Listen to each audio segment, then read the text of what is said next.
పెళ్ళైనా పండగైనా వేడుక ఏదైనా పట్టు చీరల ప్రత్యేక వేదిక వారాహి సిల్క్స్. హలో వనిజ గారు. హలో అండి. వనిజ గారు, మనకి ఇప్పుడు రకరకాల బియ్యాలు ఉన్నాయి కదా. జనరల్గా వైట్ రైస్, ఇంతకు ముందు బ్రౌన్ రైస్, తర్వాత బ్లాక్, రెడ్ రైస్, ఇట్లా వన్ పాలిష్డ్ రైస్ కదా. అవును. ఏది ఎలా వండుకోవాలనేది చిన్న కన్ఫ్యూజన్, ఏది మంచిదని కూడా ఒక ఆలోచన, ఒక డౌట్. మీరేం చెప్తారు? మామూలుగా అండి నేనేం చెప్తానంటే, మన ఫ్యామిలీలో ఒక పద్ధతి ఉంటుంది కదా, ఆ పద్ధతి ఫాలో అయిపోకుంటే వెళ్ళిపోవడము. ఎందుకంటే మనకి చిన్నప్పటి నుంచి అందరూ అన్నీ తినేస్తున్నాము, మనకి ఎటువంటి ప్రాబ్లమ్స్ లేదు. మామూలుగా మీ బాడీ కాన్స్టిట్యూషన్ ఒక హెల్దీ బాడీ మీది. ఆ ఫ్యామిలీ చక్కగా ఉంటారు, ఏం తిన్నా ఏమి అవ్వదు వాళ్ళకి.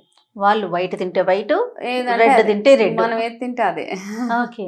అలా అయితే ఇప్పుడు ఏంటంటే, ఇప్పుడున్న కరెంట్ కండిషన్స్లో మనకి ఏది ఆర్గానిక్ కాదు. ఒకప్పుడు చూసుకుంటే మొత్తం ఆర్గానిక్. పంట వచ్చేది, దంపుడు బియ్యం తినేవాళ్ళం, బ్రౌన్ రైస్, అన్పాలిష్డ్ రైస్ తినేవాళ్ళం కదా.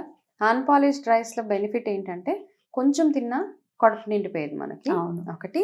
ప్లస్ దాని మీద ఏదైతే బ్రౌన్ అంటే వైట్ రైస్ కూడా దానిలో నుంచి వచ్చిందే. ఆ పైన ఆ కోటింగ్ ఏదైతే తీసేసి దాంట్లోంచి విటమిన్ అన్ని అవగొట్టేసి తీసేసాక మనకి ఇస్తారో అది వైట్ రైస్. అది తినడం వల్ల మనకి ఏంటంటే ఎక్కువ తినాలనిపిస్తుంటుంది. ఓకే. ఆ ఎక్కువ తినే ప్రాసెస్లో మనకి డయాబెటీస్ రావడము అట్లా ఈ మధ్య చూస్తుంటే ఎక్కువ అనిపిస్తుంది. ఎక్కువ అన్నం తింటాం, అంత సన్నగా ఉంటే అంత ఎక్కువ మనకి వెళ్తుంది. అన్నం ఎంత సన్న బియ్యం తింటే తెల్లగా కనిపించాలి. మన ఈ బ్రౌన్ రైస్ పెట్టినా ఇది పెట్టినా ఒకలాంటి ఫీలింగ్ వచ్చేస్తుంది. మాకు చూసావా ఇలాంటి అన్నం పెట్టారు, ఇలాంటి బియ్యం పెట్టారు. సో ఎంత బ్రౌన్ రైస్ తింటే అంత మంచిదా బెటర్ అండి. దంపుడు బియ్యం బేసికలీ అంటే బ్రౌన్ రైస్ కొంచెం మనం ఫ్యాన్సీగా అంటున్నాము. దంపుడు బియ్యం చక్కటి దంపుడు బియ్యం తింటే తక్కువ తిన్నా మనకు ఫిల్లింగ్ గా ఉంటది. దాంట్లో హోల్సమ్ గ్రెయిన్ అది, అంటే దాంట్లో నుంచి ఎటువంటి పాలిష్ అవుతే ఆ పొట్టు ఒకటి తీసేస్తారు, వడ్లలోంచి ఆ పైది ఒకటి తీసేసిన తర్వాత మనకి ఇస్తారు. కాబట్టి అది that's a very fine food అని అంటారు. అట్లానే మీరు అన్నట్టు రెడ్ రైస్ ఉంది, బ్లాక్ రైస్ ఉన్నది, ఇవన్నీ డయాబెటీస్ కి మంచిది అని చెప్తారు. కాకపోతే ఇవి అస్సాం అటువైపు పండుతాయి అనమాట ఈ బ్లాక్ రైస్ ఇవన్నీ.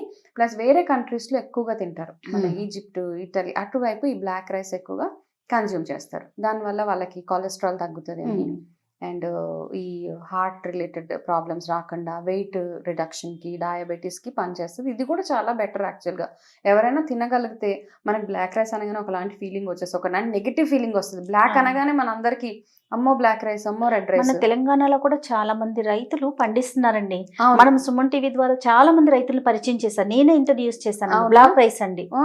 అది యాక్చువల్గా కొనుక్కొని అంటే మనం వాడంలో వండుకునే ఫుడ్ లో ఒక రోజు వైట్ రైస్ తినొచ్చు, 2 రోజులు బ్రౌన్ రైస్ తినొచ్చు, ఎప్పుడైనా ఒక రోజు బ్లాక్ రైస్ తినొచ్చు కదా. అంటే డైలీ ఒకటే తినాలి అని మనకి పెట్టుకోకుండా లేదు, ఎందుకంటే అన్ని ఫుడ్స్ ఇంట్రడ్యూస్ చేయడమే ఇది మనకి అవసరం యాక్చువల్గా. అన్ని రకాల కూరగాయలు మనం బయట మార్కెట్కి వెళ్తే మనకి ఏది కన్వీనియంట్గా ఉంటే అది ఏరుతాం. టమాటా, ఉల్లిపాయలు, పచ్చిమిరపకాయలు, ఏంటిది ఆ బంగాళదుంప, ఇవి కొనుక్కొని ఇంటికి వచ్చేస్తాం. ఎందుకంటే మన మైండ్ సెట్ అలా అయిపోయింది కదా ఇప్పుడు. ఎలా అంటే ఏది ఈజీగా వండుతాం, ఆలు మనకు ఒక ప్రాసెస్ తిరిగిపోతుంది మైండ్లో. బంగాళదుంప చూడగానే టకా కట్ చేసి వేపేయడమే, చలో ఇది తీసేసుకో. అదే కొంచెం వేరే కాంప్లికేటెడ్ కూర చూస్తే అమ్మో ఇది ఇంటికి వెళ్ళాలి, ఇది వలవాలి, తీయాలి అని ఫైబర్ తినము. ఫస్ట్ ఆఫ్ ఆల్ ఏంటంటే మనం ఎప్పుడైతే మార్కెట్కి వెళ్తామో ప్రతి ఆ వరుసలో ఉన్న కూరగాయలన్నీ ప్రతి ఒక్కటి కొనుక్కొని రావడం ఒకటి. ప్లస్ మనం రైస్ గురించి మాట్లాడుకుంటున్నాం కాబట్టి అన్నిటికీ చాయిసెస్ తీసుకుంటామండి. ఇది కాకపోతే అది రైస్ మాత్రం అదొక్కటే వాడతాం. అవును కదా. మనం ఏదైనా ఇప్పుడు చీరలు కొనడానికి వెళ్ళినా ఏం చేసినా 100 వెరైటీస్ చూస్తాము, చూసి అందులో మనకి ఏది బెస్ట్ తెచ్చినప్పుడు ఫుడ్ విషయంలో కూడా మనం సేమ్ థింగ్ అనమాట. ప్రతి ఫుడ్ కి ఒక ఇది ఉంటుంది అనమాట. మీ న్యూట్రిషన్లో 7 కలర్స్ ఎప్పుడైతే యాడ్ చేస్తారో, 7 రంగులు, ఇంద్రధనుస్ అంటారు కదా, ఫుడ్ లో కూడా 7 కలర్స్ ఉంటాయి. ఆ 7 కలర్స్ మీ పిల్లలకి ఇంట్రడ్యూస్ చేయండి, మీరు కూడా చేసి హోంవర్క్ చేయండి అందరి ఇంట్లో.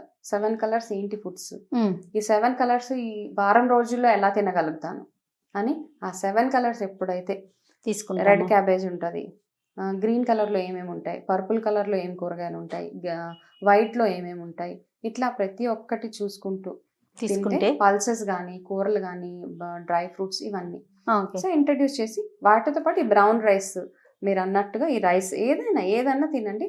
కాకపోతే వైట్ రైస్ తినేటప్పుడు కొంచెం కాన్షియస్గా గెంజి వాచేసి తినడం బెటర్. మనం రైస్ కుక్కర్ లో వండేస్తాం కదా, ఇప్పుడు అవును. కన్వీనియన్స్, అవును. ఒకసారి ఆన్ చేస్తే రాత్రి వరకు వేడిగా ఉంటుందని వండేస్తాం. కాబట్టి కాస్త ఓపిక చేసుకొని రైస్ కుక్కర్స్ ఓకే, కాకపోతే మీరు ఎంతైతే గెంజి వార్చుకోనా? వార్చి తింటే మాత్రం చాలా అది బెటర్. ఎవరైతే వైట్ రైసే తింటాము అనుకున్న వాళ్ళు, బ్రౌన్ రైస్ తినాలి అనుకున్న వాళ్ళు చాలా మంది తినరు. బ్రౌన్ రైస్ బాగాలేదు, గట్టిగా ఉంటుంది, అది ఏదో ఒకలాంటి టేస్ట్ ఉంటుంది అనేసి. ఎందుకంటే మనం వండుకోవడంలో కొంచెం తేడా చేస్తాం కాబట్టి బ్రౌన్ రైస్ మనం ఒకవేళ బ్రౌన్ రైస్ వండుకునే వాళ్ళు ఫస్ట్ థింగ్ ప్రెషర్ కుక్కర్లో పెట్టకండి దాన్ని. ఓకే. ప్రెషర్ కుక్కర్లో పెట్టేస్తాం, ఈజీ అవుతుంది, తొందరగా అవునవును. ఉడకడానికి టైం పడుతుంది కదా, అవును. అందుకని మనం ప్రెషర్ ఎక్కువ హీట్ లో అవుతుంది కాబట్టి అవును. ప్రెషర్ కుక్ చేయకండి బ్రౌన్ రైస్. నార్మల్ గా వండుకోమంటారా? నార్మల్ గా వండండి. అయితే రైస్ కుక్కర్ రైస్ కుక్కర్ లో వండొచ్చు. అయితే ఏంటంటే ఇది ఎక్కువ నానబెట్టాలి బియ్యాన్ని, ఒక 5-6 hours. మార్నింగ్ వండుకుంటామంటే నైట్ నానబెట్టండి, నైట్ వండుదామంటే అట్లీస్ట్ మధ్యాహ్నం. ఓకే. ఓకే. అట్లా నానబెట్టేసి మినిమం 45 minutes, ఎంత ఎక్కువసేపు నానబెడితే అంత తొందరగా వండుతుంది. ఒక కప్పుకి 3 to 3.5 glasses ఆఫ్ వాటర్ వేయండి. అయితే ఇది పాత బియ్యం అయితే, కొత్త బియ్యం అయితే కొంచెం తక్కువ, చివిడిపోయినట్టు మెత్తగా మనకు ఒక రోజు వండితే అర్థమైపోతుంది కాబట్టి అలా కాస్త తక్కువ వేసి అలా తింటే టేస్టీగా మీ పిల్లలకు కూడా చక్కగా ఇది పెట్టొచ్చు. మెయిన్ గా ఇది పెడితేనే బెటర్ అని నా ఇంటెన్షన్, నా ఐడియా. ఓకే. న్యూట్రిషనిస్ట్ గా మీరు రైస్ ని సజెస్ట్ చేస్తారా వనజ గారు? చాలా మంది వెయిట్ లాస్ అనగానే నేను పూర్తిగా రైస్ మానేసానని చెప్తారండి, అది ఎంతవరకు కరెక్ట్ అసలు? లేదండి, మనకు కావాల్సింది కార్బ్స్ ఉంటాయి. అంటే మన బాడీలో ప్రతి ఒక్కటి ఉంటేనే మీరు వెయిట్ లాస్ అవ్వడానికి, ప్రతి ఇంగ్రీడియంట్, ప్రతి మినరల్, విటమిన్ అన్ని మీ బాడీలోకి వెళ్తేనే మీరు వెయిట్ లాస్ అవ్వడానికి హెల్ప్ చేస్తుంది. వెయిట్ లాస్ అవ్వే ప్రాసెస్ లో ఆయిల్ కూడా తినరు చాలా మంది. అవునండి. మీరు ఆయిల్ తినకపోతే మీ బాడీలో ఉన్న ఫ్యాట్ కరగదు ఫస్ట్ ఆఫ్ ఆల్, అది కూడా ఒకటి గుర్తుపెట్టుకోవాలి. సో రైస్ అయితే తీసుకోండి, కాకపోతే తగ్గించండి. దాన్ని ఇలా చెప్పినట్టు మనం బ్రౌన్ రైస్ ఇట్లా వేరే వేరే రైస్ కదా, బాస్మతి కూడా మంచిది యాక్చువల్ గా, లాంగ్ గ్రెయిన్ రైస్. బాస్మతి ఒకరోజు స్టీమ్ రైస్, ఒకటే రకం రైస్ తింటుంటే మనకి ఏమవుతుందంటే అది టూ మచ్ ఆఫ్ కార్బ్ అయిపోయి కాస్త ఎక్కువ వెయిట్ పుట్ ఆన్ అయిపోవడానికి హెల్ప్ చేస్తుంది. నైట్ లో తినేటప్పుడు కూడా తినండి, బై 7 o'clock తినేస్తే వెయిట్ ఇంక్రీజ్ కాదు కదా, ఏది అవ్వదు. మనం తినే టైంలో తేడా ఉంది కాబట్టి మనం దాన్ని రైస్ అని చెప్తాం అనమాట, బ్లేమ్ గేమ్ రైస్ మీద.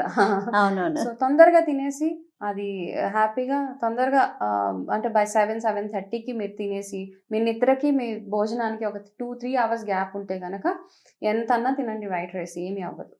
మన ఇండియన్ ఫుడ్ కదండి, అది మన కల్చర్ కదా, అన్నం తింటేనే కడుపు నిండుతుంది. నిజమండి, ఇంకా తిన్నా ఏమనిపించదు. అవన్నీ తింటే నేను ఇచ్చే డైట్ ప్రోగ్రామ్స్ లో ప్రతి దాంట్లో రైస్ కంపల్సరీగా ఉంటుంది. సూపర్. అందుకే నాకు చాలా మంది క్లయింట్స్ చెప్తారు, ఇదేం కష్టంగా లేదండి, బాగున్నది, అన్ని తినొచ్చు. అంతే కదా, అన్ని తినే ప్రాసెస్ లో వెయిట్ లాస్ అవ్వాలి.